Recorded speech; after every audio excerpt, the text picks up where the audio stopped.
Hello and welcome to La Seu de Gel in Spain for the International Canoe Federation's 5th Slalom World Cup of the 2017 season. It's actually the World Cup finals time. Over 270 athletes from 36 nations are battling it out for individual and group honours. Of always, I'm Matthew Layton, guiding you through the action with top paddlers past and present. Present Spencer Pomeroy from Canada, who almost made the final today, the semi-final rather, and Joe Jacoby, who has a great history around here. Hello, gentlemen. Hello. It's great to be here, Matt. So this is the overall course. You see it's a beautiful facility built in 1991, and we'll get the rubbish out of the way straight away. Joe Jacoby, you won the gold medal in the C2 in the 1992 Olympics, which were based here. It was the first time on the Olympic program in 20 years, back in 1992. We spent a ton of time here. In addition to just a beautiful venue, just an incredible town. This is spirit. That the way this community gets behind the sport has been incredible. 4, 7, 10, 14, 20, 22 are the upstream gates. It's a course that's known to be shallow and narrow. It is something that the experts say you can take it on today. It's fairly straightforward, and we're going to see some spectacular action in about an hour's time from the K1 men. Before that, we have the C1 women. 48 athletes start at the beginning of the class, and the C2 rather. This is the standings. It's relevant now after 4 races. Kasper Sindler 20 points ahead of Klaus Pesch. Berlin Becker still within the Scanters, and the next in today is going to be Katura Batik. The relevance of that, normally you have 60 points to win. Today it's 120. Here is the start list. They'll be going in reverse order of the times with penalties they had in the semi-finals about an hour and a half ago. It's free for all now. We can say what we like. We'll try and guide you through one at a time. You know, as I watched the semifinals this morning, it was so cool to see the Hawkshorners. It's been a long time since I've seen Peter and Pavel race. It is, just cannot tell you how special it is for all the spectators that are watching to see a boat that's won 3 gold medals in 3 different Olympic Games and a bronze medal in another Olympic Games, still out here racing at a high level. Well, we see today Batic and Gutierrez, maybe they've been in the shadows, but they're a top team. Twice they've made the finals this year so far. 4th in Prague, 5th in Ivrea. Take us away, Spencer. Well, they've been paddling pretty well so far this summer, as you mentioned. So I think the course today, it's not overly tight, so I think we'll see the C2s really be able to push it, and hopefully we'll see some quick times. Off to a good start at the top, though. I was watching these guys in the semifinal, very quick strokes, very light on the water, which makes a big difference in C2. Matt pointed out that this channel is shallow. It favors the lightweight teams. Yeah, it's really important here to keep the bow of the boat dry in all categories, but especially C2, and keep the speed, keep the boat running. And there you see kind of taking a little pause, coming in nice to the upstream. This is probably the tightest move that we have, and they've done a really, they picked up the touch, but they did a great job navigating that and turning down. It's through the eddy, so the water's working against you, and it's really close to the wall. One of the things that I always look for with the doubles canoe teams is how many of the strokes are the athletes hitting together. Every time the bowman, the person in front takes a stroke, the person in back is trying to match. Some teams do that better than others, and when you have a short, quick stroke rate, a little bit harder to kind of get those strokes together. Let's see where they're going to go. Kasper Schindler came down with no faults earlier today in 1:03. So Katura and Batik were 5.5 seconds off that, so they'd be 1:08 in the semis. Let's see how they go today. A little hung up on the slow water there, coming down the big drop called Niagara. Exactly. That's C2 just a little bit longer. That boat gets mixed up in a lot of different currents out on the channel like this. And the tight little finish. It looks like a couple easy downstream gates, but there is a significant stagger there. So when you're tired, it's an easy section to make a mistake, and they've done a great job towards the bottom section. Well, they're not a bad time. They had 2 seconds, so raw timing is faster than they did in the semi-final. They are first of 10 boats to come down. Let's see who we have. We only have one of the Frenchies. They had 3 teams in there. Apart from that, we have all the big teams that have really been performing at the top level this season.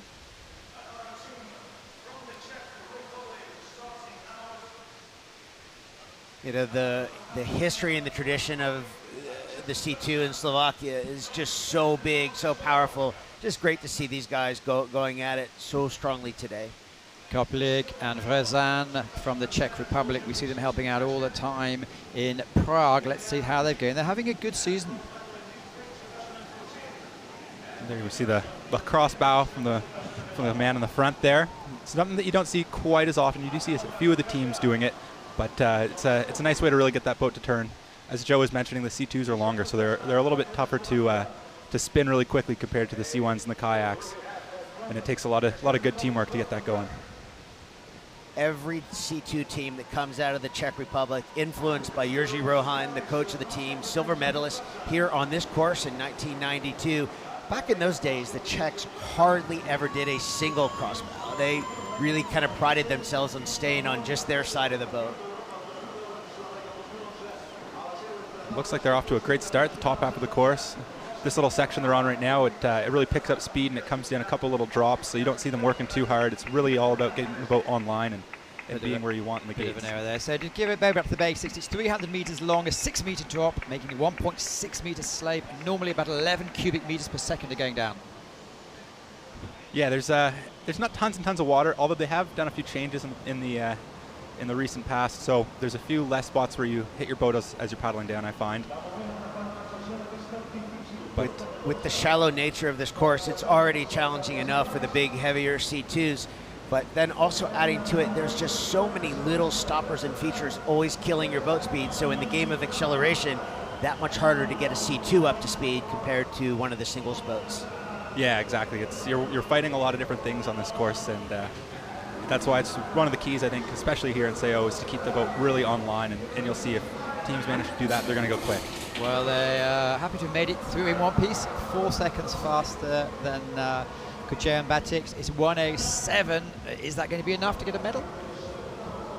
It looked like a pretty good run. There's still some good teams to come, though, so it's hard to call it at this moment. I think without the touch, they might have been in there, but I think it could be close with that upstream. Well, next to go is the Italians. Last year, 2016 final, they were one of the 4 teams to make the final who are present today. They came 8th. Last week in Ivrea in Italy, they were 9th. Let's see how they go today. And of course, that is Ferrari and Camporesi. One of the things I'm looking for with the Italian program, I've noticed a lot of new energy out of that entire program, with Ed Rivaldi coming back to be the head coach, Momenti involved with the program, Guy from Spain involved. I think the C2s have an opportunity to play off the success of the men's kayak, the C1, Steph Horn. There's a lot of good things happening. Interested to take a look at the C2 today. I have not gotten a lot of time to see them paddle before today. We need to note also that C2 entries are significantly down this year, which most people say it's disappointing, but that's the way things go as it's no longer Olympic. So only 14 teams entered this weekend. Well, I think to your point, I've been also visiting with a lot of the coaches out on the course this week. Guys like Thierry Seydi, an Olympic medalist in C2, Jerzy Rohan, we mentioned before. Been talking to the Peter Hawkshorner, the father of Peter and Pavel. Yeah, this has been a tough time for the C2s, but it is good to see the best boats out here still paddling, and I still feel just a real love of the boat from the guys that are paddling today. Let's see where they are on the split. Oh, way up. Yeah, this is it's looking like a terrific run. They've been really smooth, really in sync the whole way down this course so far. But yeah, it's true with it coming out of the Olympic program, the C2 category, and there being a drop. It's a real shame. It's a really fun category to watch because when it's done well, it looks really, really nice. Well, we'll certainly be seeing it in Paris in a couple of weeks' time in the World Championships, and 3 top French boats are going to be showing us what it's all about. Oh, there's an expensive mistake. Yeah, that hurts. And really, right up until this bottom section, the Italians have done a really nice job of letting the water come to them, and they've been forcing it a little bit more down here at the bottom of the course. I think it's still going to be a pretty quick one. So with the Italians, if you can't lip read, it doesn't matter.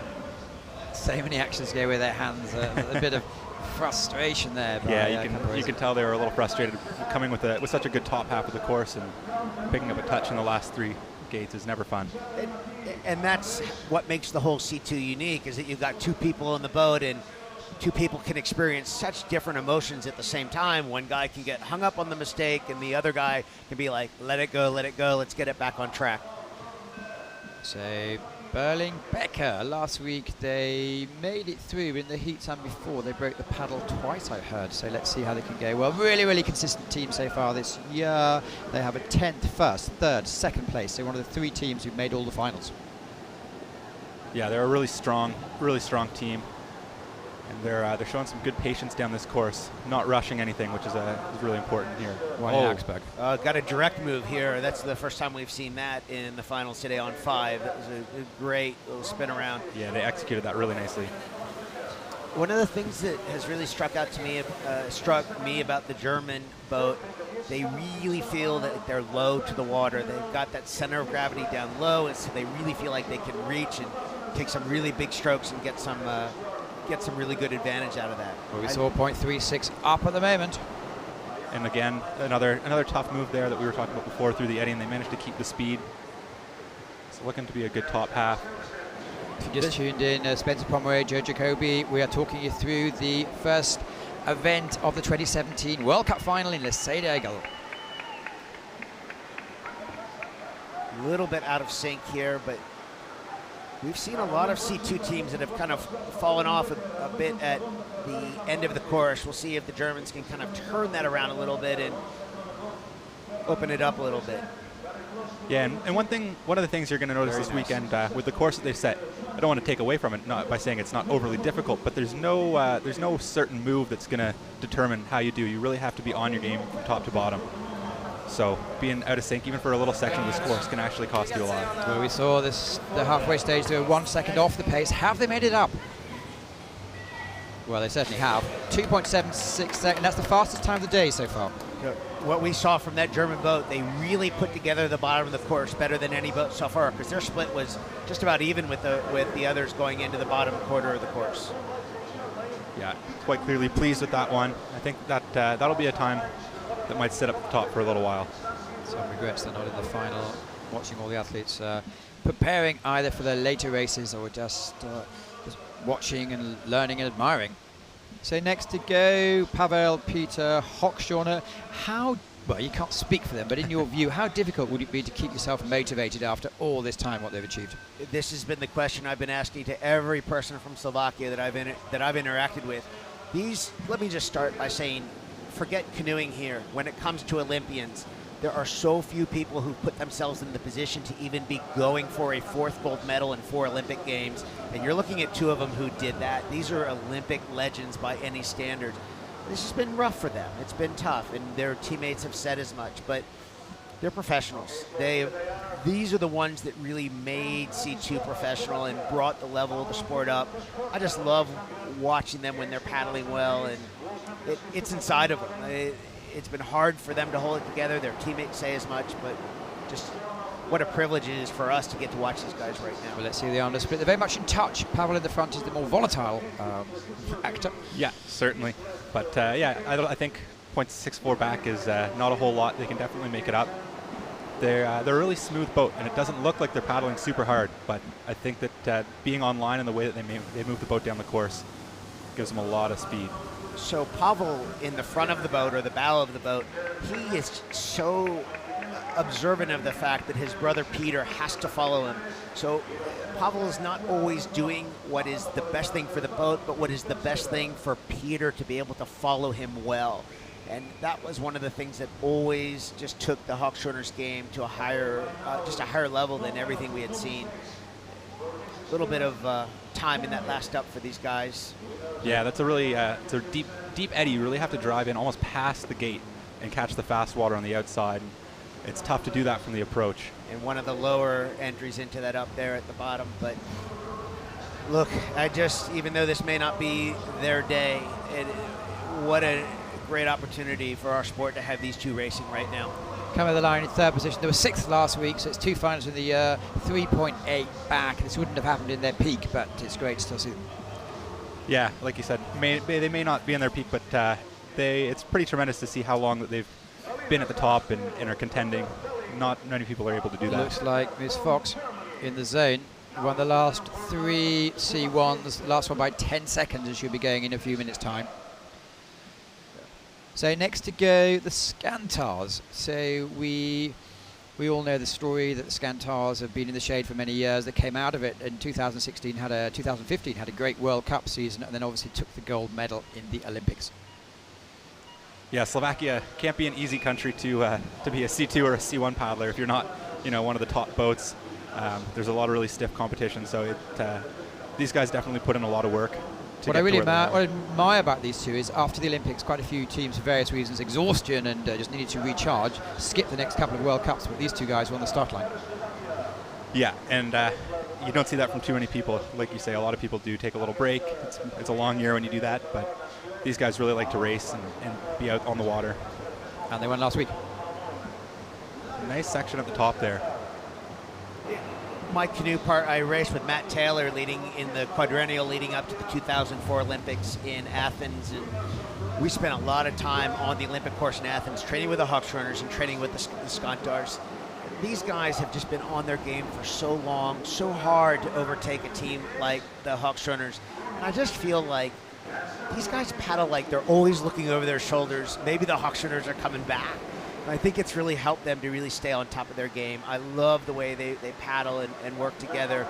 Not the same as what Peter and Pavel do, but it's just like they're always ready for whatever challenge comes up. Well, today they're scraping back the time as we saw the .47 off the pace.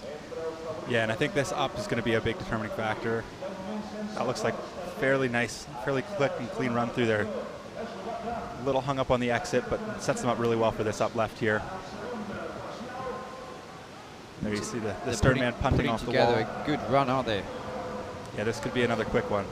So time to go for 1:02.81. This is where the arms hurt. Everything hurts. Not going to be enough though.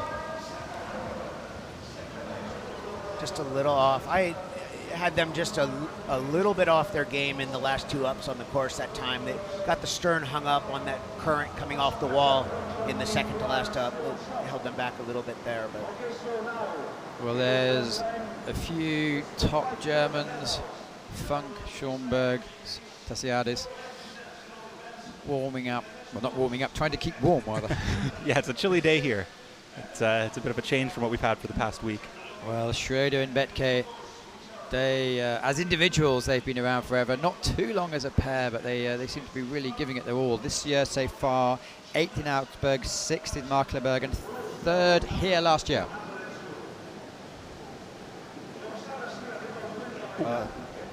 Nice paddling around the rock. The bowman got his paddle tripped up in the rocks up there at the top. It was interesting. Nice jumping of the stoppers here at the top of the course. Yesterday in the heats, they said a similar course to that of the 1992 course. Was that quite a nice move? It was pretty fun to paddle it. Yeah, I actually there were some people who pulled up the video from the 92 Olympics, and we were trying to compare and see how close it was, and they did a number of the moves were really similar, so it was pretty cool to do that 25 years later. And just you said when your daughter Sia was going down yesterday, you had sort of double take.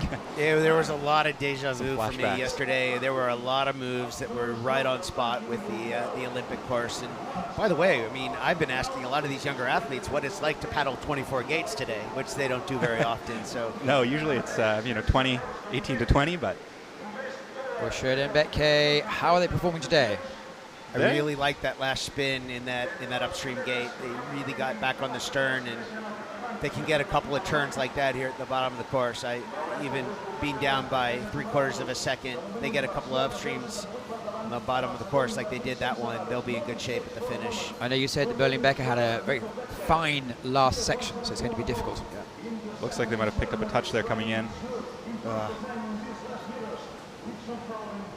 I really liked the way the boat moved around the up. It wasn't bad at all. Maybe not. It could have been water coming in. Yep. Well, we'll have to judges something to talk about. Yeah, definitely. But I think they, with the exception of that, if it was or if it wasn't, it's a pretty nice move on the bottom. Are they going to come? Maybe. Oh, second by a clear second. Yep, not bad. Yeah. I thought the Germans paddled together really well. I think they've probably done the best job of keeping their boat on top of the water of any of the boats that we've seen so far. So 7 pairs gone, and it is Germany first, Germany second, Italy third, with Czech Republic, France, and Czech Republic to go. So it could all change. Next to go, Karlovsky, Jane. And those last three teams are all three really good ones. So Karlovsky Jany so far, they were 7th in Prague, 5th in Augsburg, 5th in Markkleeberg, and last year here they came 6th. You know, Matt, you made the point that C2 may be a small field, but I think the quality of the 10 boats that are going through are still really good. I think not being around the sport week to week, I'm impressed with the top 10 boats and the way everyone's paddling in the race. And they win the most photogenic boat and hat competition of today. Yeah, certainly do. Well, but I think to pick up on a point that you're talking about, canoeing is such an individual sport. Everyone thinks of it as one person, and you put 2 people in the boat, and it just really changes the nature of the game. And you know, people always ask, like, how do people talk to each other when they're paddling? And I always, any C2 paddler will tell you, if you see the guys talking, that means they're making mistakes. Well, very close on here. Sorry to cut you off, but only a quarter second down. Yeah, the top's... Ooh, now 2 1/4 second down. Spoke too soon, but the top was really nice and smooth. I was really impressed with the quickness of these guys as well. I can really see a difference between some of the younger teams in C2 and the more experienced teams, the ones that are a little bit more patient. It's not necessarily that one style is so much better than the other. It's believing in whatever your style is, but these younger guys like the shorter, quick strokes. They're Both physically bouncing going a lot. quickly, aren't they? Because the first 2 teams had no penalties, so they're quickest physically on the clock. Ooh. Yeah, it's Error there, coming in a little bit high. That gate, it's deceptive from this camera angle, but it is it's not high in the eddy and it's not low, so it's an awkward spot to come in. When you try to push the line and get it nice and high, you risk running into the pole like they did. They're not going to risk the first 2 medals. And moving to provisional 6th place. That's disappointing. Quick time, but those touches, the 4 seconds of penalties held them off. Next to go, Gauthier Klausch, Matthew Pesch, maybe the greatest ambassadors for I Love C2. They do it in such a stylish fashion, never complain, just show the beauty of their discipline. Yeah, they're big proponents for keeping C2 alive, and they're working really hard to make sure that it continues going forward, even though it's out of the Olympic program, which is good to see. And like Joe mentioned, I mean, it may not be a big field, but we haven't really seen a drop in the quality. It's still competitive. You can see the times. And Olympic medalists, 2nd in Prague, 3rd in Augsburg, 4th in Markkleeberg, 3rd in Ivrea. So that's so far 3 podiums, and they're 2nd in the overall standings. So one of the things that I think that still strikes me about the C2 as we watch the French guys come down, like I know in my situation, I actually learned to paddle C2 before I learned to paddle C1. And so I still think the C2 has a ton of value for before you learn how to steer the boat, but you learn how to take a stroke with a one-bladed paddle. The C2, I think, is still a really functional boat and getting more kids in the sport and getting going, and it's just fun to do something a little bit different. I hope C2 finds its place in the sport as we kind of continue to evolve. Nearly a second up. yeah, they're really smooth.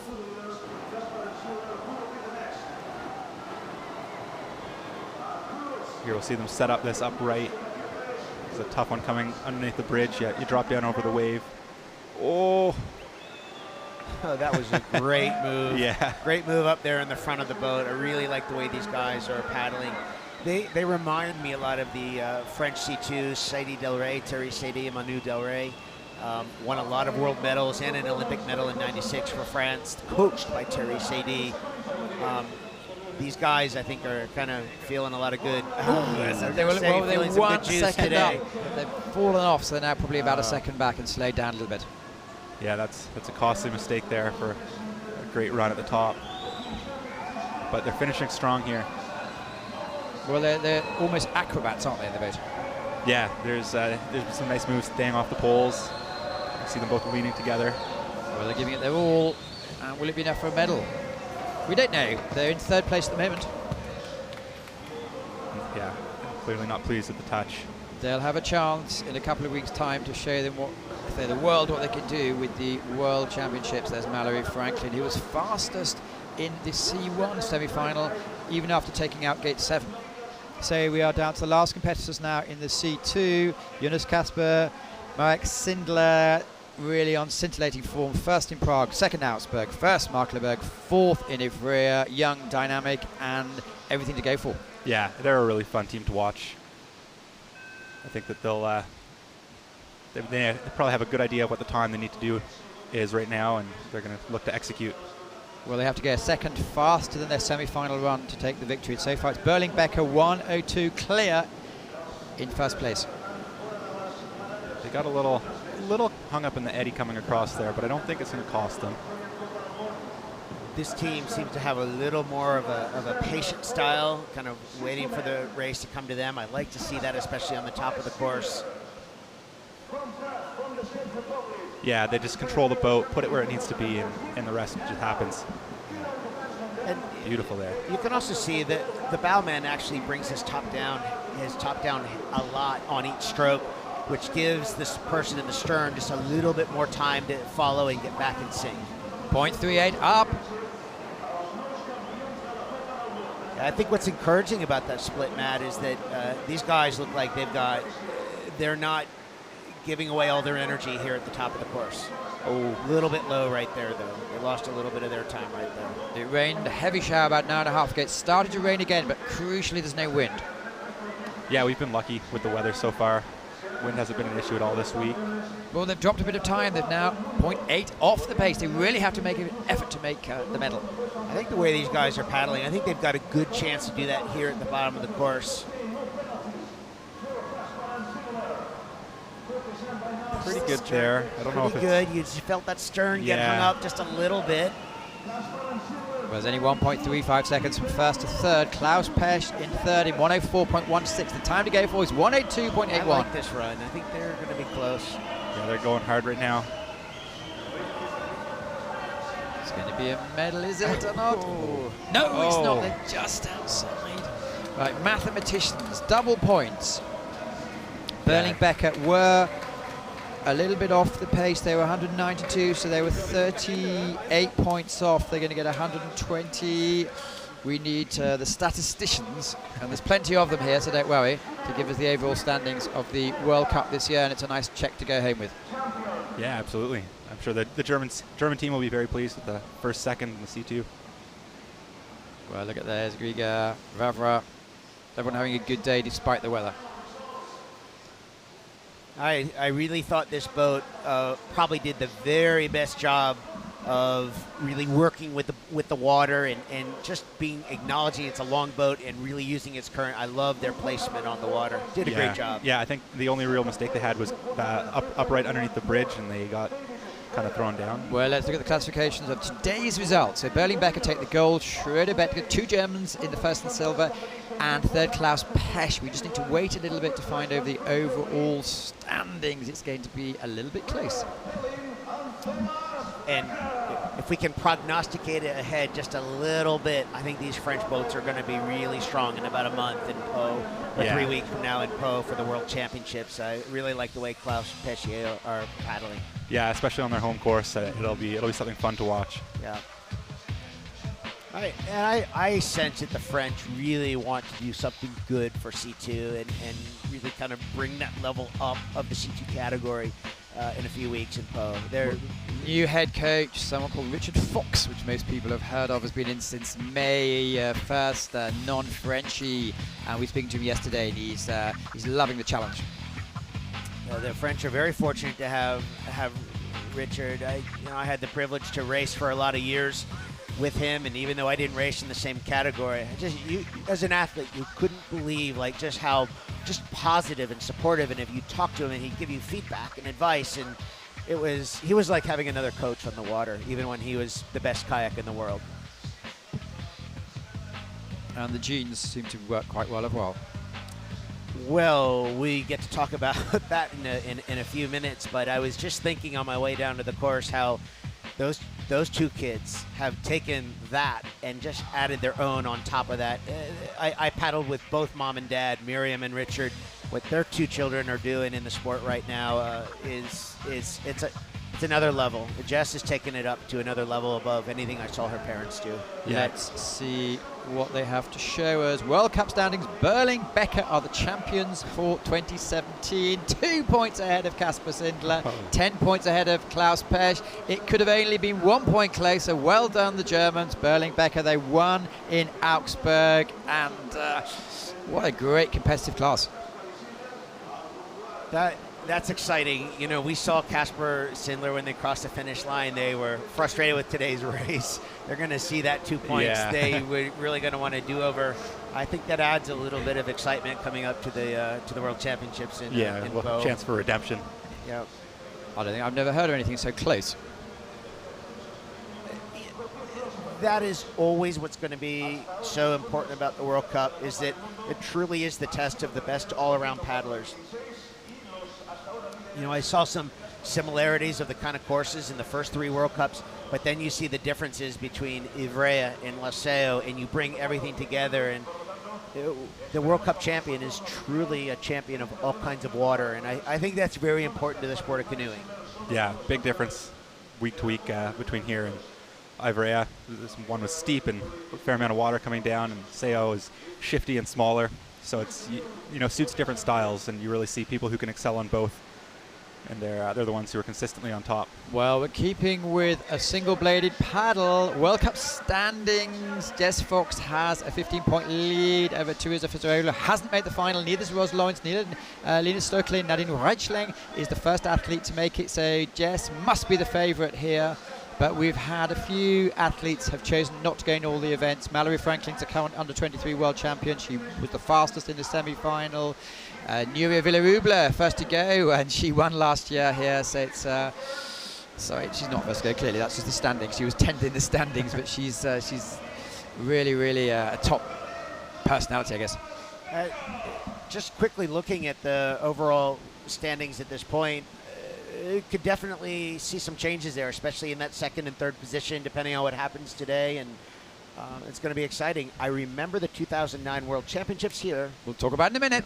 Just quickly getting on to the finals. Annabelle van der Cliff, who is Dutch origin but lives pretty close to here, has done for a while, is going to be the first athlete of. Luca James decided to take a new skill under her arm this year and done rather well. Victoria, Nadinia, Anna, and we have Jessica and Mallory, all fairly familiar names in C1.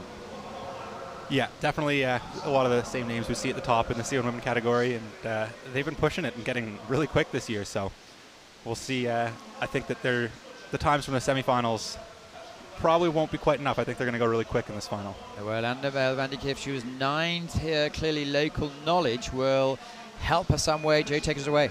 Well, one of the things about Anna, her apartment window looks out over this course. I mean, this is what she sees when she wakes up every single morning.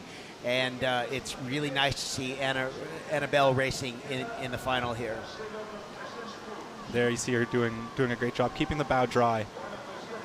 Her boat looks really light on the water, which I think works really well for her style.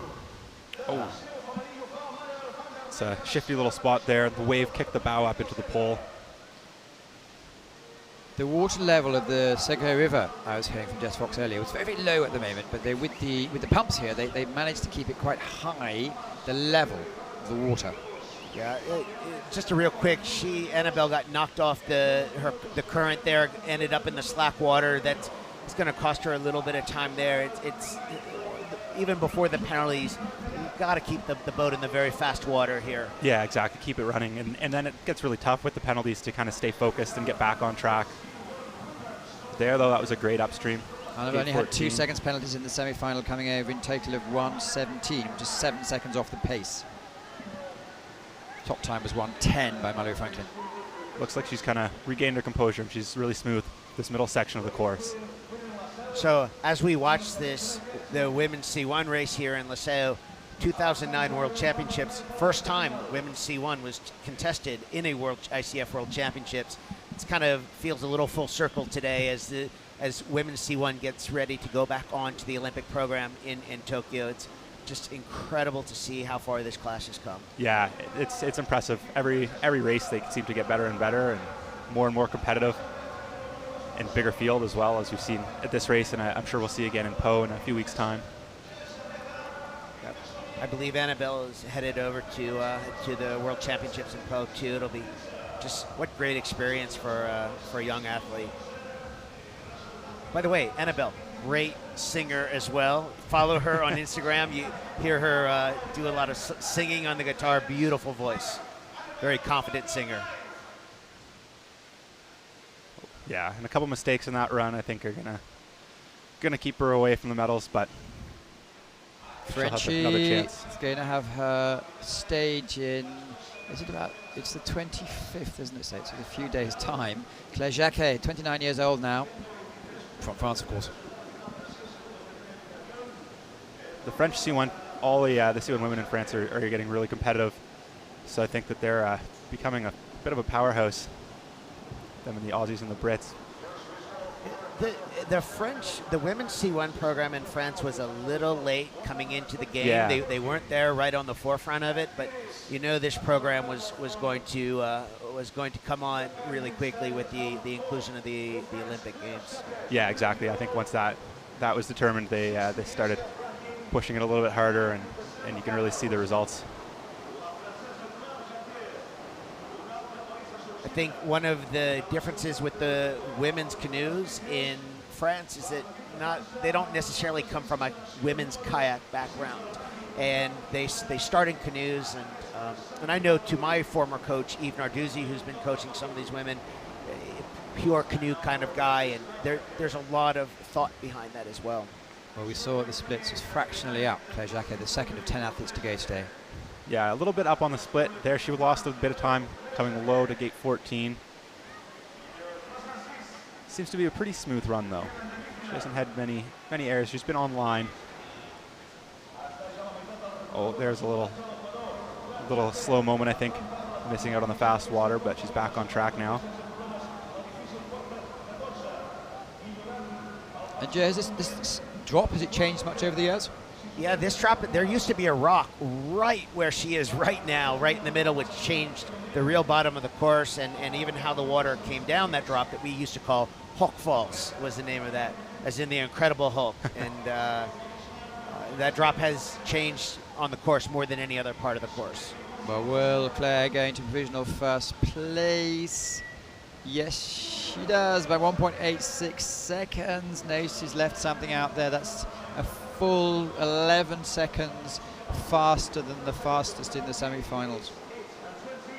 They're the judges. It's a thankless task today. Mike Dawson on the left is going to be joining us in a few minutes to comment on the K1 men. He's had a disappointing weekend for himself on the water, but with the extreme canoe slalom coming up, we'll have to see how he does there, because obviously he won earlier in the year in Prague. Kimberly Woods, I sent her a message just after the C1 saying, unfortunately you missed out, would you like to come and join me? And she said, idiot, and my 50 was taken off, so no thank you.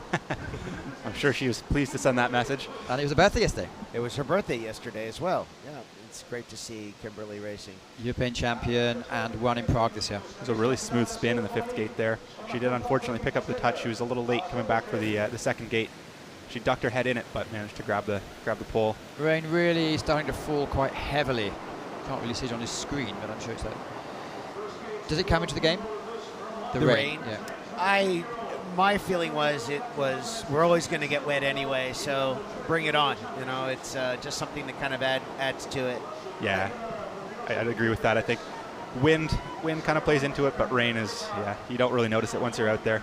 Well, 4 seconds of penalties. We saw her up at the split, so Ooh, it's really nice upstream. She's really putting down a fast time, but a few errors the right word, but certainly some touches. Yeah, and I think she's doing a great job, though. Even with the touches, she kind of knows she's going to have to make up for it, and because of that, it looks like she's really nailed some of the other moves. I love the vibe of the women's C1 program in Great Britain. I think they've been on it for a while. I think they are going to be super strong in Tokyo in 2020. They have a lot of foundation to build on. They're not new to this. They've been at the women's C1 program for a long time now. Well, Ellie and Jazz, who are not here this week, well, Ellie was competing to make the final. Jazz Royal, who was competing last weekend in the final. But so far, it's going to be quite expensive with 6 seconds of touches, although she probably will go in the lead. in the lead now, and quite a quick time, I think, with those touches. And she knows will probably be a bit of a contributing factor to how she does.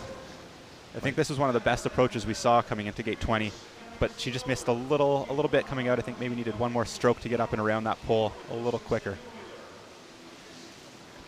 Well, Luca Jones, New Zealand, silver medalist at the Olympics in K1. I'd like a new challenge. Why not? And she's made a couple of finals this year in C1. It's a learning curve, according to her connections. Yeah, and I think she's having a lot of fun paddling C1 as well. It's I don't think she was expecting quite as much as she's done so far this year, but she's really paddled nicely and, like you said, made some finals.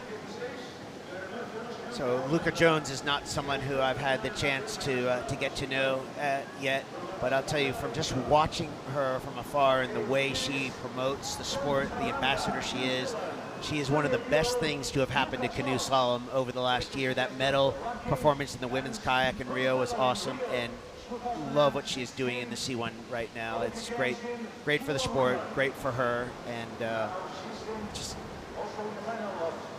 I mean, she's going to be amazing in 3 years. Yeah, exactly. She's going to be amazing in 3 years. Picked up a little touch coming in on gate 8 there, or gate 7, sorry.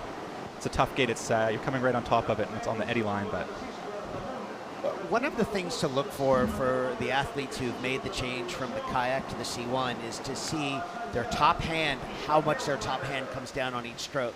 Because in the kayak, you know, you're alternating your hand position up and down with each stroke. It's hard to keep that top hand up, but it's very effective when you can. For someone who's new to the C1, look, she does a great job of keeping that top hand up. Yeah, I think she's really adapted really quickly into the C1. Well, so far 3 seconds off the pace and is switching like someone who's been switching all her life. There, she took a little wider line, but I think she managed to stay in the current and actually might have been fairly quick coming through there. Nice in that last stop. Yeah, that was one of the best ones we've seen today, right? Really nice coming into gate 22 there as well. It's a tough move. It doesn't look overly difficult, but the current's moving from the left to the right, and you want to go against it. So she managed to get in high. Well, it's going to be close. Not quite enough, unfortunately, to take the initial provision. But goes into second place. I think one of the great things about Luca, she reminds us the sport isn't just about slalom, it's about paddling whitewater. She does that so well. Just a great feel for the water. So Mike Dawson and Luca Jones are really moving New Zealand sport forward. Another athlete who's not here, hasn't been here for a while, who's on the taking whitewater to the next level is Nuria Newman. Happy birthday today.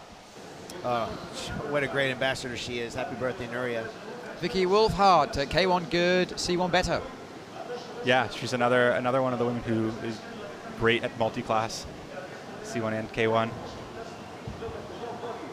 It's looking a little shaky at the top of the course, though. Maybe not quite on the lines, but I think it just will take a little calming down and getting back on track. And Helmut Oblinger, who's taken control of the Austrian situation, is really pushing these girls forward. He says, I said, can someone come in and commentate? Nope, if they're not on the podium, they're out there training. Watching Vicky paddle, there's a little bit of a transmission piece that the paddle like comes out of the water. Just want that paddle to stay in the water just a little bit longer, so the water has more time to pick up on that blade and just propel her boat a little bit more. So she's really trying to take it to the water as opposed to waiting for the water to come to her. And have you told her? I still have yet to meet her. I'm a huge fan of hers. I love the way loved watching her paddle in the K1 category. It's my first time watching her in the C1 category. Well, keeping up there. She's a little bit off the pace, but I think she's kind of come together on the bottom section of this course. As I said, the top is a little shaky, but she looks to be on track and paddling really smoothly now. And there, you see her go really deep and take advantage of that fast water on the outside. Love that. That's the way you got to do that one. Crucially clean at the moment. Needs to keep the speed going. 1:13 is first. 1:15 is second place. I think she really got this bottom of the course, didn't she? Yeah, the bottom there. I think she's taken advantage of it.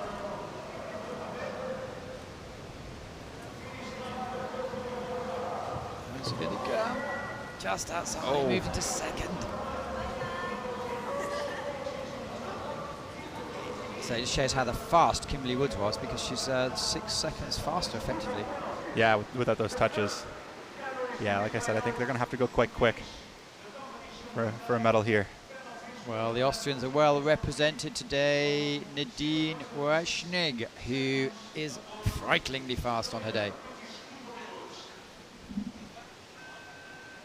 This year so far she's had a couple of 50s when she's in the heat. She's been up there with the top 2. And so far her results this year: 4th in Markleberg, 4th in Ivrea. So let's see if she can make it to the podium stage.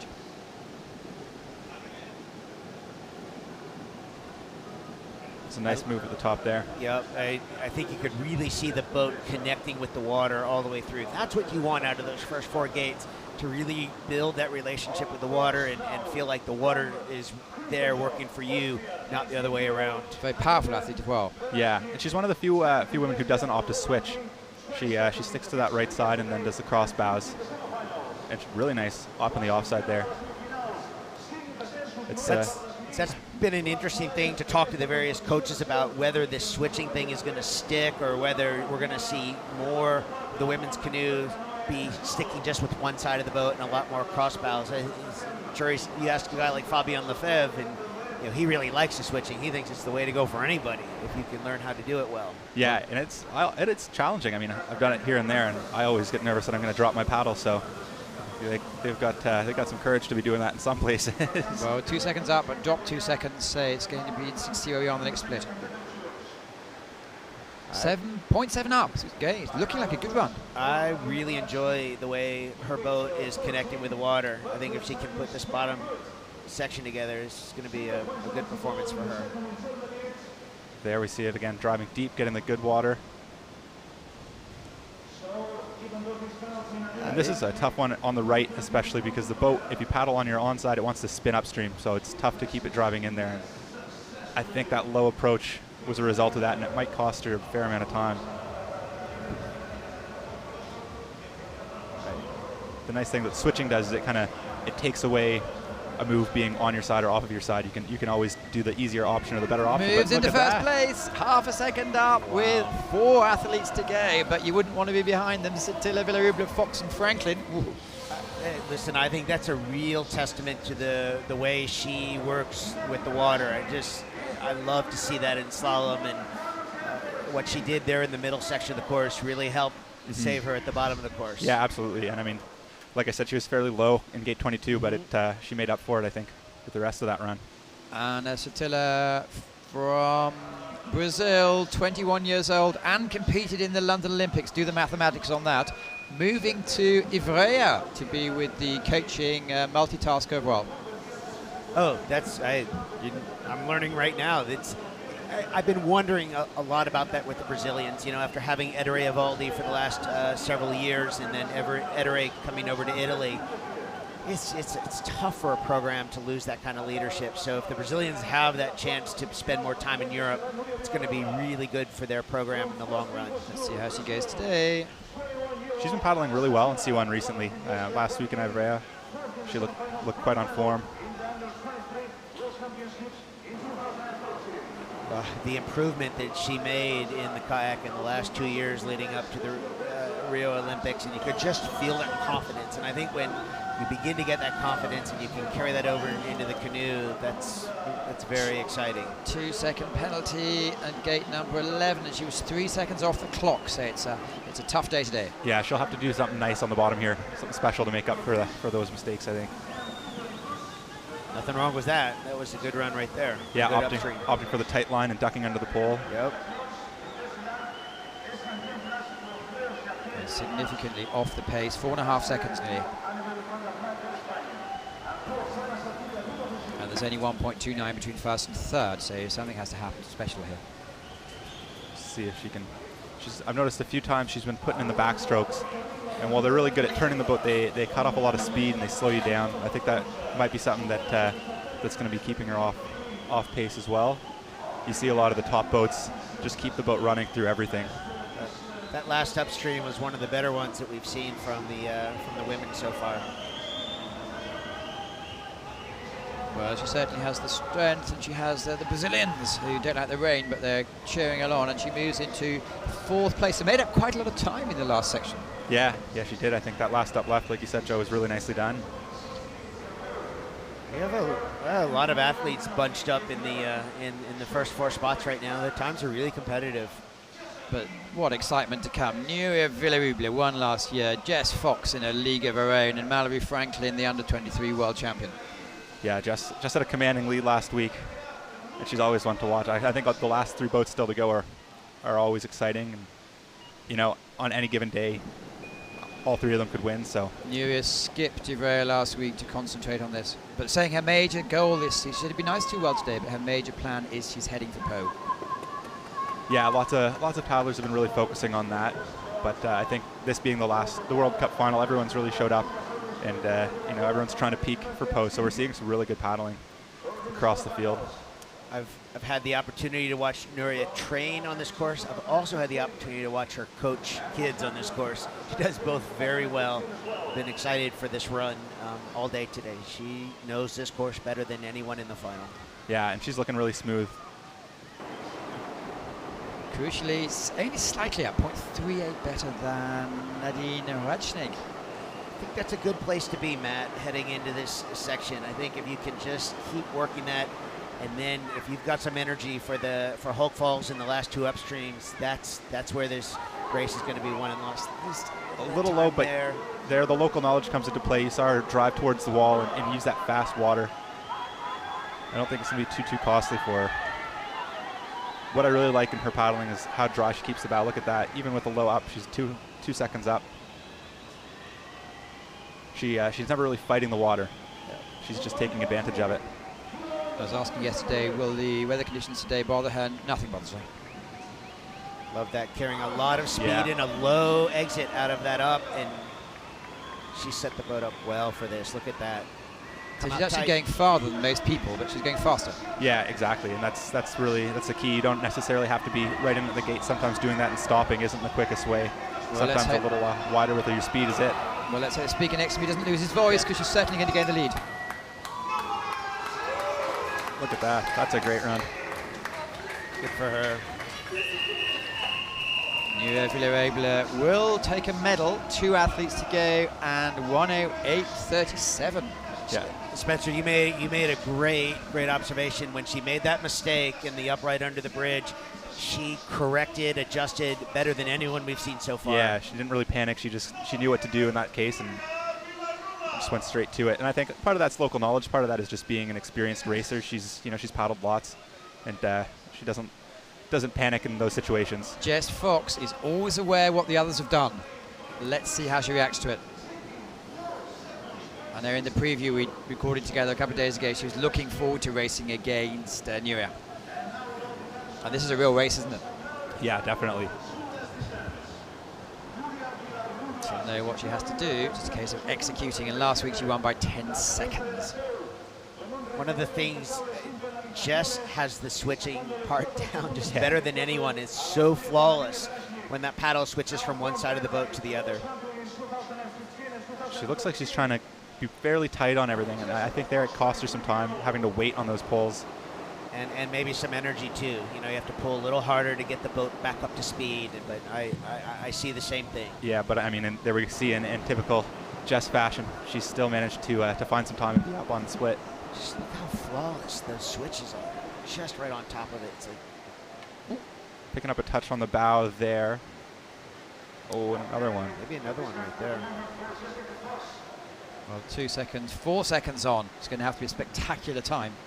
Jess is one of those paddlers who's got a great feel for the water, though.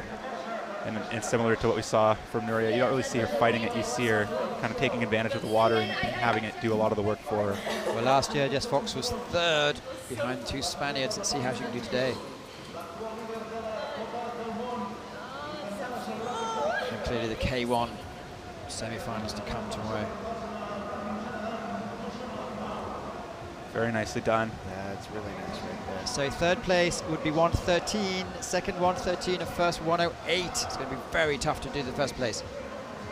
She picked up the touch there, I think, with the life jacket on 23. Just trying to cut it a little bit too close. And I mean, it was a good run with those touches.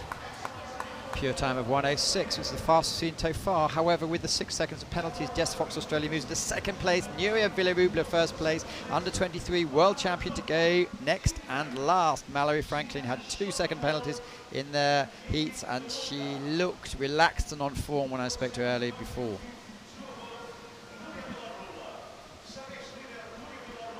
Yeah, I think being relaxed is going to be a key to her run here.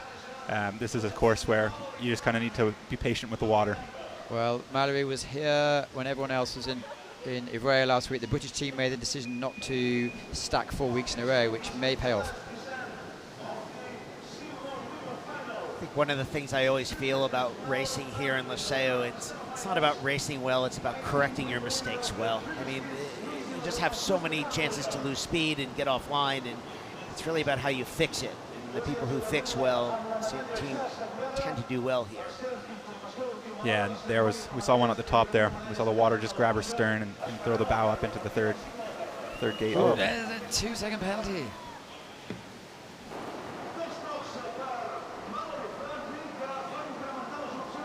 Well, 4 seconds going. She's going to have to do the run of her life. Yeah, those touches. I mean, the raw time is actually really good, but that was really smooth through 11. I think these bottom 2 ups on the course they have so much time in there that if you can just get yourself in position and hold it together for a little while. It's a bit low there. She's doing the right thing, like you were saying before, getting into that fast current, but that's going to push her back a little bit. Yeah, she managed to hit the curl there, and it just kind of rejected the boat. Instead of bouncing over, she got pushed farther away and dragged down low in the eddy.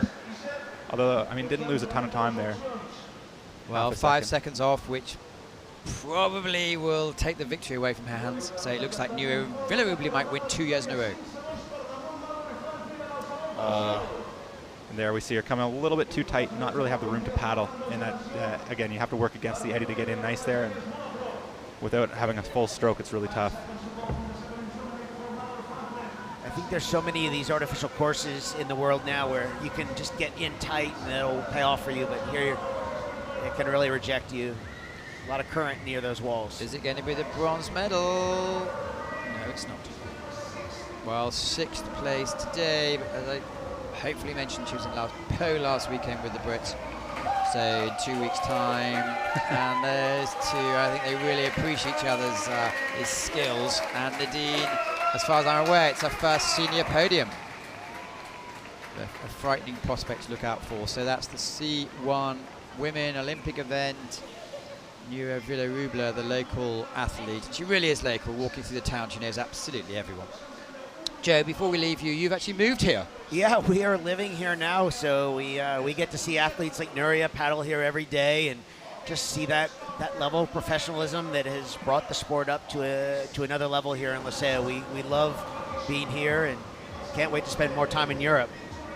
Yeah, it's a great town, great spot to paddle, and I can only imagine a nice spot to live in and get to experience every day. Let me look at this. The classifications today is Nuria Villarubla takes the gold for Spain, Jess Fox silver for Australia, and Nadine Orechnik takes the bronze for Austria. We're now going to have to wait and see where the overall standings are. It looks like Jess Fox, who had a substantial lead coming into this with 197, will probably take away the top medal. Yeah, I think she had a bit of a lead there. It might be hard to reach, but with double points, well, you never know what can happen. Let's just see how things are going. And I think the second and third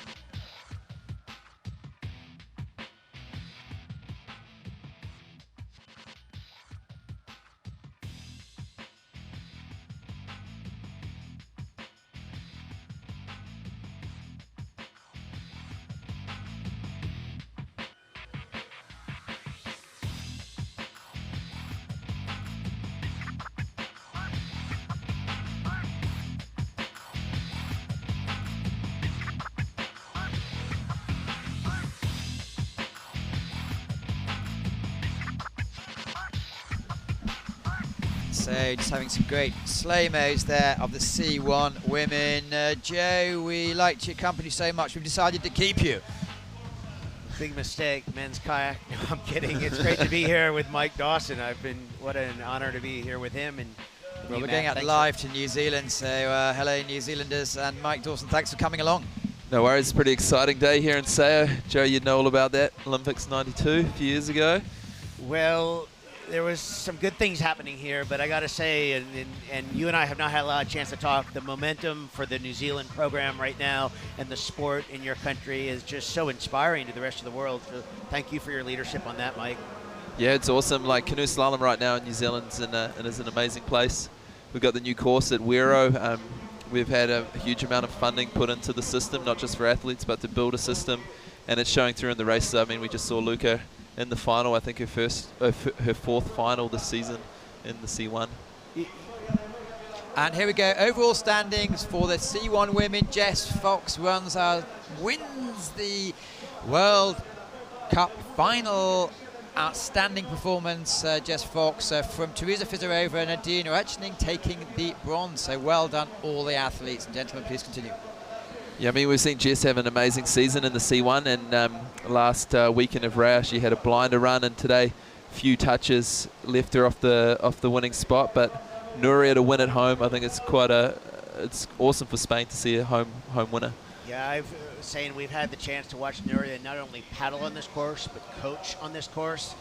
The way she brings up the younger paddlers, and she's just so available to this team and program. This town's very proud of her. Yeah, and she's someone that has such a good head on her. Right, she's just an amazing person. You see her around, she's really popular, really bubbly, smiley, willing to help anyone out. So great to see her on the top of the podium here today.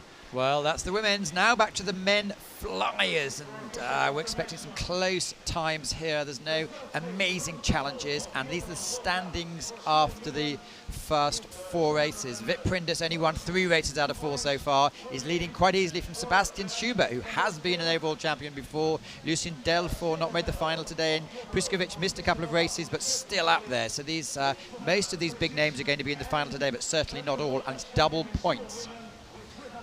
Yeah, it's such a tight race in the men's for the overall World Cup. Vit Prindis from Czech Republic's had an amazing season. We've seen him on form, winning 3 out of the last 4 races. He's there in the final. You've got Schuby sitting in second, Sebastian Schubert from Germany.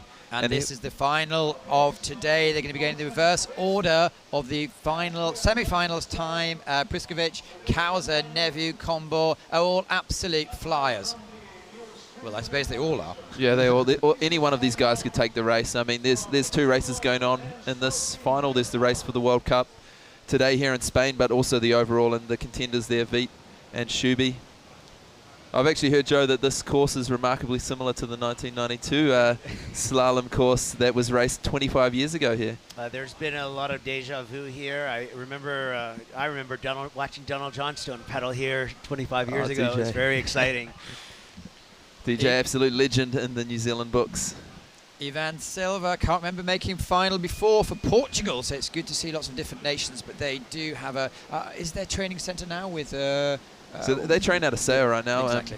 Ivan spent a lot of time here. He's incredibly talented paddler, so smooth on the water, just drives into the upstreams and attacks the course. Really stoked to see him in the final. It's his first one of the season, and on his home course I think we can see something special.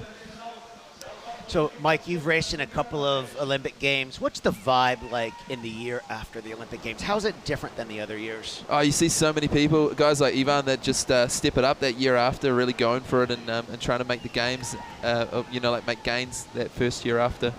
But you also see a lot of guys that take a bit of a holiday and have a year off, and the dudes that didn't do so well in the games trying to step it up. So it's interesting dynamics, leads to interesting racing, a lot of different names producing good results. And Ivan in the middle of the course, I remember first run, the split here was about 56 seconds, and he is in touch with that 56.88 as he moves into the bottom half of the course. Well, we've seen it quite competitive. The first top 14 of the men in the semi-final all went clear. Yeah, we're gonna see a lot of clean runs out there today. You've got to be clean if you want to be in contention for a medal, and we just jinxed him. Well, it's interesting. So far in the first 2 categories, it seems that if you're in contention heading into the big drop that we call Hulk Falls at the bottom, that these last 2 ups are kind of seem to be dictating the outcome of the races. Yeah, I'd say those last 2 upstreams are champion killers. They're so hard to line up, and you can see when you look at it. Well, we'll just go back to Ivan, 92.99 with a touch, so 88.4 was the top time in the semi-final. I mean, that's a really good run for him in his final to step up and produce a 90-second run. That touch will push him down the list, but really great to see some good paddling from him at this stage of the season leading into Po. So 9 athletes next, and it's Sebastian Schubert, third in Prague, fourth in Augsburg, second in Markleberg, 16th, a bit of a hiccup in Ivrea, but say great consistency so far this season. Yeah, Shuby's a proven performer. He knows how to race. You'll probably see him start off and keep it, you know, he knows there's 6 upstreams out there. There's going to be a race of 6 upstreams all the way to the bottom, and we talked about that before, those last 2 in Hulk Falls. They're going to be proving difficult for these guys. It seems to me this top 3 or 4 gates, this is the opportunity to just get the boat connected to the water, feel the water, and kind of build that relationship with it, and then you've got something to work with by the time you get to this first up. Yeah, I think the top of this course is all about getting a bit of a rhythm. I talked to Peter Kauser just before. He was getting ready for his final. He had an amazing run, and he said he felt the boat moving at the top, and he just tried to let it go. He wasn't pushing it. He wasn't fighting. And then he had that energy in the bottom half of the course where he pulled away from the rest of the field. He was one of the first ones to go and did an amazing time to come in second fastest. We'll be seeing him in a few minutes. 1/100th of a second up, so it just shows how good Ivan Silva was a couple of minutes ago. Yeah, and Shuby's coming into the tricky section here under the bridge. You've seen a few athletes. Oh, me oh my, beautiful upstream in there by Seb. She absolutely crushed that. But we've seen a lot of athletes get unstuck in there, which is it's interesting. Yeah, that was one of the driest lines we've seen on that upstream so far. Half a second up. And you'll see Schubert's fitness coming into play at the bottom half of the course. Proven track record at performing in finals. In and out of that upstream, so tight. Beautiful. And was leading, doing well in Augsburg this year and just messed up the last move like so many people. Pushing to the finish, this is where it hurts. You can actually see the scoreboard with your time as you go through gate 23 and 24, and it plays with your head. Oh, I've enjoyed that run, 89.29, 3.7 seconds faster. Doesn't care where the camera is. Oh, he's laid down that challenge for the World Cup overall and for the World Cup podium today. Oh, great run. 2 athletes gone. Jan. Yeah, that really looked like a nice strategy, all coming together and being patient on the top part of the course and being really available to push hard at the bottom. Yeah, I'd say if we looked at splits at the bottom half, gate 20, the upstream on the right below Hulk Falls, got in there just the head around it, swept straight out. He would have taken a good 1.5 seconds out of Ivan there, and as well he was clean. So beautiful run there by Sebastian Schubert. Very good to watch. I'm sure his mates on the sideline will just be going off, the German contingent. Next to go, Jan Yakshi, 21 years old, first senior final, best result so far, under 23 Europeans. He was 3rd this year from Tatsan, member of the local club. Yeah, I mean, a lot of the Slovenian guys, especially these younger fellas, have sat a bit in the shadow of Peter Kauser.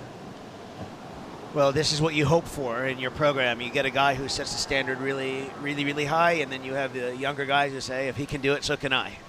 Yeah, and I think Peter does a really good job at leading these young fellas in training and also in the race in terms of what they should be expecting out there. And you've seen a lot of the young guys, not just from Slovenia, Austria, a few of the other European nations, step their game up a lot this year. 2 seconds penalties, 2 seconds off the pace. Yeah, we said before, I think touches are going to be the decider here. What do you reckon, Joe? Yeah, you can sort of see a little bit of you here in this run. You see a lot of physicality here at the top, and you kind of wonder, like, will that physicality still be there at the bottom? Are you saying is he fit enough? What I'm saying is that I wanted to ask you about this, is that, this World Cup, the first 3 races seemed a lot of similarity in the character of the water. Ivrea and Seo, so different than the first 3 races. Kind of nice to see that, who's good on the all-around part of the World Cup. I mean, that's what it measures. Yeah, and you see that here because it is different to Ivrea. You hit that right on the head there. Totally different course. You go from a big, fast-flowing course to a smaller course that's got a lot going on out there. The water's moving around a lot. And you see people that try too hard here just coming unstuck. Well, pushes to the finish. 94.7. So 5 seconds off the pace. That's 3 athletes gone so far. Sebastian Schubert still panting 5 minutes later. I think Shuby was sitting there licking his lips with his run. He knows he's laid down what he can. He's done the best he could, and he's basically placed the gauntlet out there for the boys. Can the rest of the guys in this final step up and beat him? Next to go, local knowledge, good results locally, one Crespo. Yeah, it's great to see Crespo in the final here. Spanish lad, lives around here, trains a lot, very talented, and he's been on the form of his life this season. So I think we can see something very special in this final. In the semi-final, we had a mistake. You know, one of the fun things with Crespo is that, you know, the club here in Liceo has had a good relationship with the a canoe club in Colorado in the U.S., and the coaches have been exchanging and going over, and Crespo came over and coached the Team Colorado kids last summer, so very popular in the United States as well, and he made a really good impression on the on our program when he was in the U.S. last summer. Yeah, he's such a nice guy. He was telling me about that trip and how educational it was for him to see what it's like in Colorado, practice his English, and get a whole different aspect of the sport before coming back and getting in shape for the season. I think we even got him to Oklahoma City while we were there. I've heard good things about Oklahoma City. I'd love to see you there sometime. Would love to see you there sometime. We can see Crespo picking up a touch. That's going to be so costly for him. I think we'll see him open up down the bottom half of the course to make that up. Well, he was faster, so he's now dropped 1 second off the pace. He's the 4th to go. And he knows this course inside out, so he is one that can open up through the bottom half of the course and be really physical with it and cut those lines tight, like we saw there. We saw New Villarubia with the women taking wider lines. Is that going to be compatible with the men or not at all? Well, it's a catch-22. You've got to go wide to keep that boat moving. You see what we were talking about the Slovenian lad before. When it gets physical, you get tired and you're trying to accelerate the boat all the time, so you need enough space to keep the boat moving. That was nice. But at the same time, not enough that you're running slow lines. Crespo killing the last 2 upstreams. Could well be making up time. Schubert was 89.29. But he needs to work hard here. 89.29. It's gonna be close. Oh, just moves into second place. That's great speed. That's great speed for Crespo. See the smile on his face. He knows that he's done himself proud. That touch at the top and to chase the pineapple dangling in front of him all the way to the bottom. He's done an incredible job. Well, leading the K1 standings in 2017 so far with 3 victories and a 17th place is Vip Prindis, who you know, Mike, probably better than anyone else on the circuit. He seems to have matured this year. Yeah, Vit's in amazing headspace. He's really comfortable with how he's paddling, how he's racing, his planning, everything. He's got it really dialed this season, which is awesome to see. He missed out on the Olympic spot last year, but Czech canoe men's team it's just so tight. You got Yuri Preskovic, Pavel Hradlik, Andrej Tunka, and Vit fighting for those 1 or 2 spots. I remember racing with his father, and which is, you know, it's a big part of the Czech program is the family lineage. I mean, it is such a big thing. But what's been fun about this Prindish is just you can just feel the belief in his rules, the belief in his system, and it's been fun watching the last several weeks. Yeah, and you see Vit's been figuring stuff out. He's getting that belief more and more as the race season goes on, and so technically good. He trains together with Pavel Hradlik, who's also an incredible competitor, and they're really good mates and work exceptionally well together, trying to learn stuff every day on the water, push themselves as hard as they can. And you see that come through in the racing. Just down though, 0.4 down.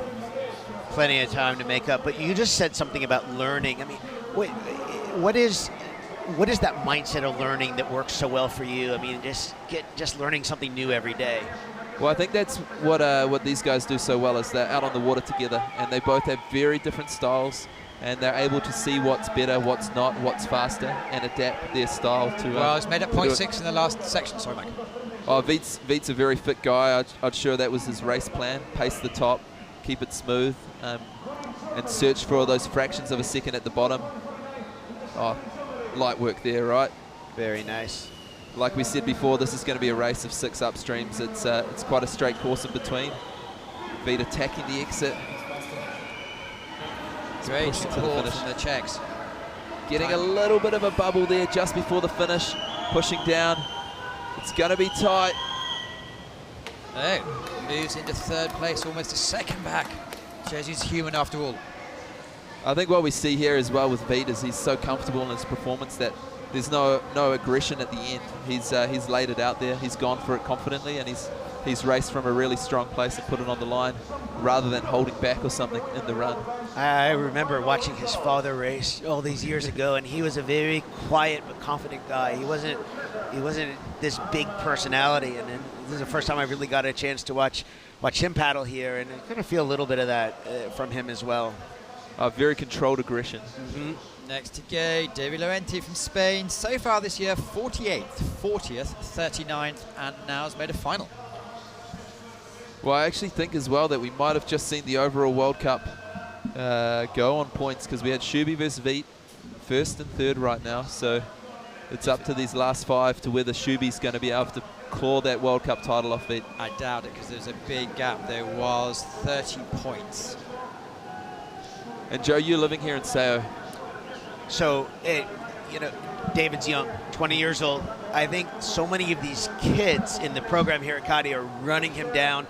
And it's not only that of course, they want him to do well, but they see a 20-year-old. If he can do it, so can I. Joe, personal question. Are you going to get involved in paddling here? I already a little bit. Just I want the success of the club here is good for the sport. Anything I can do to be of help to these guys. I don't know enough about the high technical part of the sport today, but it's more the timeless stuff that I enjoy, and I love the conversations that I get to have with the young athletes here.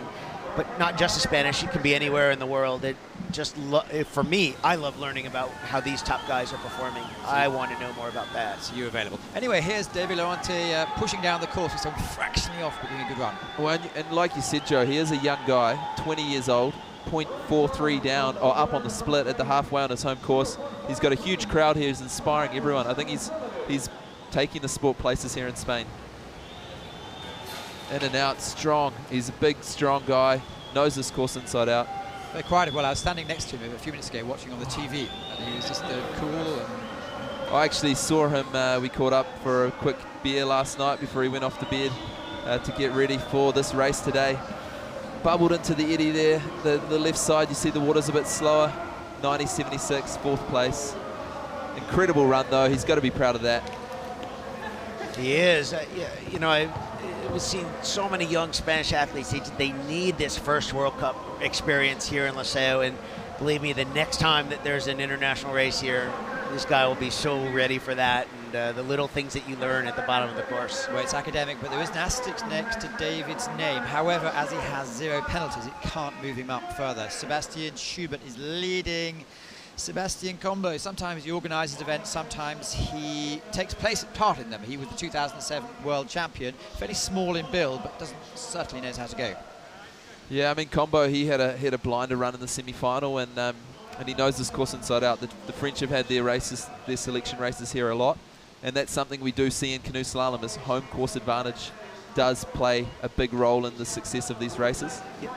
Yeah, the French are not visitors here. They're as much of a home team on this course as the Spanish are. And we'll be interested to see how he performs in Po, or he is a medalist in the World Champions 2014 in Deep Creek, whatever that is. Deep Creek, USA World Champion.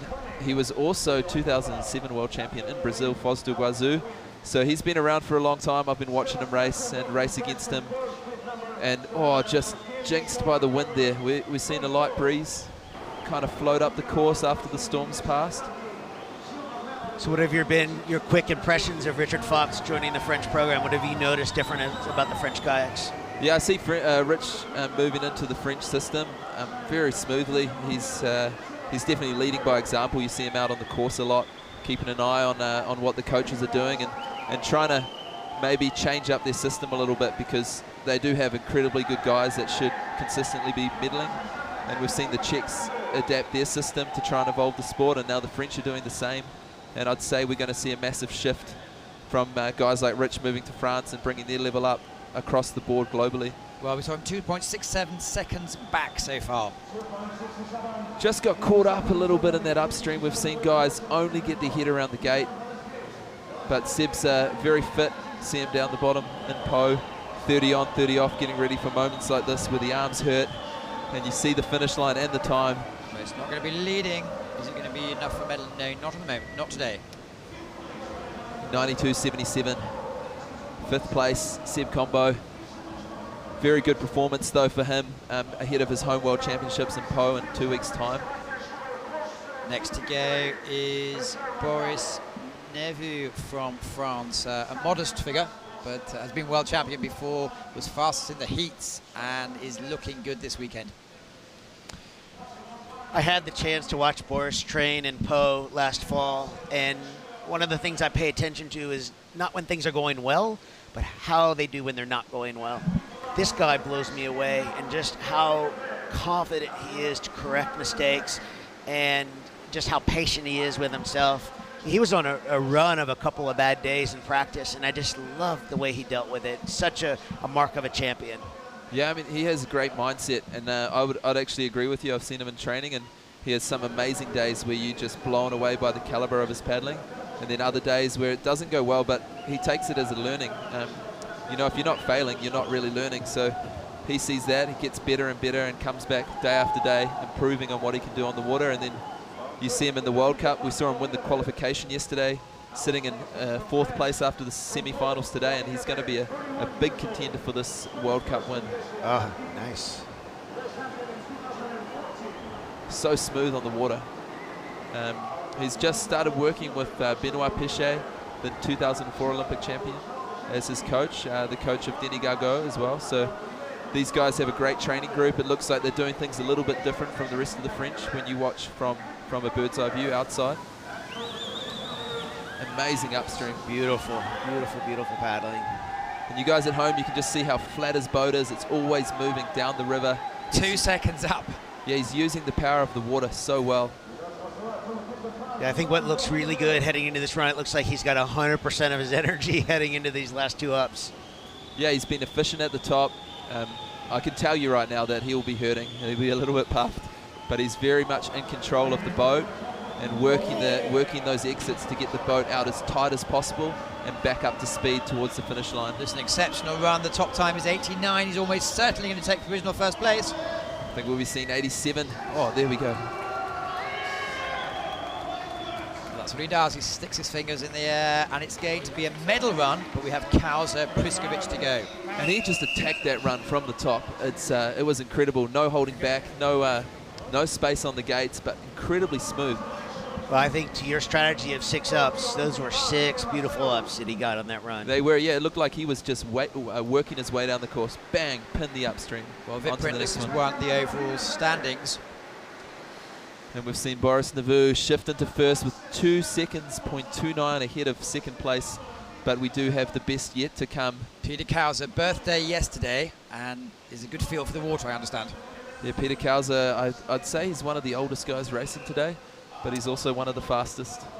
I remember the 2009 World Championships here. I came here as a spectator and saw him win his first World Championship, and I remember the cheering section. Just a couple hundred people wearing Kauza t-shirts, came from Slovenia and ringing bells and blowing horns, and it was one of the coolest spectator events, spectacles I've ever seen in kayaking. Yeah, and you see Kauza, he's definitely matured as an athlete. He's always been a contender, world champion, European champion, Olympic silver medalist. He's been to 3 Olympic Games, and he just keeps getting better. And I think after picking up that silver medal last year in Rio, he looks so much more calm on the water. There's another tick box, isn't it? It's a box ticked off his career. Yeah, he's just patient. You know, he knows that he's getting better and he's capable of winning these races, and so he just does what he can. He'll have his family at home, sitting in front of the TV watching. His daughter Nola will be screaming her ears off, I'm sure. Did you see on Facebook last week the pictures of his daughter touching the TV as Peter's paddling down the course? I love that, people he's a dad. It's so cool that he gets to share all this with his family. And fathers this week, Peter Kauza Sr. is sailing with some of his mates to celebrate his 60th birthday. Yeah, and his dad is his coach. You see a really strong relationship, father-son there, just working away at getting better and better in every training session. This goes in, and incredibly fast. One of the best we've seen today. See how quick that boat spun around, working the exit. He's attacking this course. Well, he medalled last week, came 3rd in Ivrea. And I think he's one of the fastest guys in a straight line. He's got 4 seconds to get to the finish line. Desperately and close. he made it. 0.04 of a second. Peter Kauza takes a medal, and look how happy he is. I mean, that's one of the runs of his life. He knows this course well. World champion here in 2009. In fact, he's got the tattoo to prove it on his shoulder. I love that upright at the bottom of Hogue Falls. That was such a good move. Well done. One athlete to go. It's present world champion. It's Yuri Priskovic. Took the bronze medal in Rio de Janeiro. I mean, and up next we've got some excitement. We've got Yuri Priskovic, Czech Republic, Olympic bronze medalist. He's someone that attacks these courses like, I don't know, what would you say? It's this guy, Priskovic, only knows one gear, and that's top speed.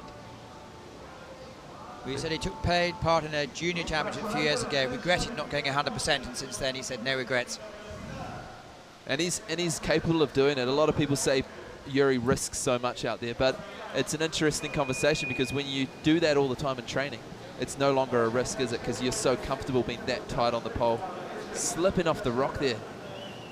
I remember being on the race circuit, and I remember him as a tiny little kid. He's so happy. He's one of the happiest kids I ever remember being around the circuit. I just think this guy brings as much joy to kayaking as anyone I know, and I think that's what I see when he's on the water. I love that. Yeah, he loves it. It's his life. It's what he does so much every day, and he always has that smile. Like you say, he's just so stoked to be kayaking. 0.7 up from Peter Kauser. We're seeing an absolute stunner of a final here in Laseo in Spain. Priskovic moves into the crux upstream here. In and out. We talked about the 6 upstreams right now, and Yuri has nailed 3 of them. He's going to be up on the split, 0.8. We saw Kauser kill the bottom section, the upright in Hogue Falls, just with his head. And Yuri's not going to be one to slow down. Here we go, boom.